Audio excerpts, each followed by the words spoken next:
Adjusting your rear derailleur is a bit like the Hound on Game of Thrones.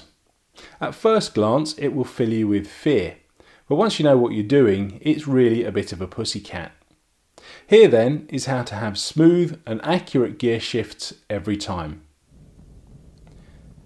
A well-maintained cable gear system can be every bit as reliable as an electronic one, such as Shimano Di2.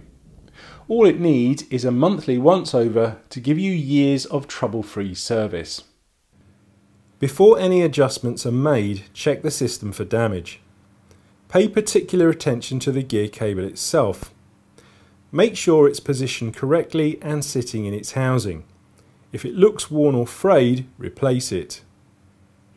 Next, ensure the chain is on the smallest sprocket on the block. This will always be the basic starting point for any adjustment. One of the first mistakes people make is thinking that these two adjuster screws on the back of the mech affect the actual gear changes. This is not true. The only thing these screws do is limit the distance the mech can move up or down the block. If you aren't experiencing problems with the chain coming off either end of the cassette, then it's best to leave them well alone. If you are having problems, I've made another film explaining how to adjust these, so please watch that first. Put very simply, gear changes are made when tension on this cable is either increased or decreased, causing the rear mech to move the chain either up or down the block. Most problems occur when this cable slackens off over time due to stretch. Fortunately, retensioning it is quick and easy. Using a 5mm Allen key or hex wrench, undo the bolt and release the gear cable from the derailleur.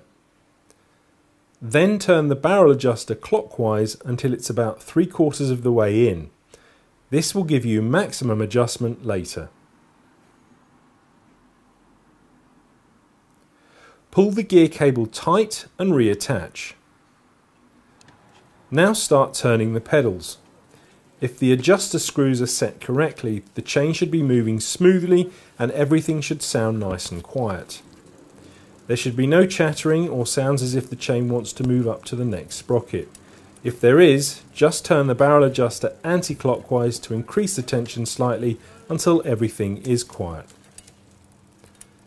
Then make one click on the gear shifter on the handlebars. What you want is for the chain to move up smoothly to the next gear and sit there nice and quietly. Chances are though it's not going to do it right away. If it doesn't quite manage it, keep turning the pedals and slowly rotate the barrel adjuster anti-clockwise to increase the tension. You'll hear the chain start to chatter and then eventually move up. In theory, once you correctly set this for one gear, it should work throughout the entire range, so start going through the gears one by one. If it has trouble changing up anywhere along the way, simply turn the barrel adjuster anti-clockwise until it does. When you get to the top of the block, start changing back down. Again, the chain should move smoothly from one sprocket to the next. If not, turn the barrel adjuster clockwise to release the tension slightly.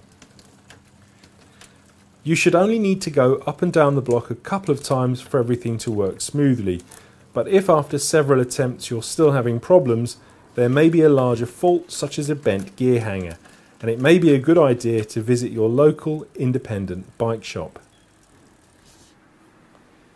So that's how you tame the Hound, that is your rear derailleur. If you have any questions, please leave a comment. If you found this film useful, please like and share. And if you'd like to get the most out of your cycling, please consider subscribing for my regular weekly uploads. Thanks for watching.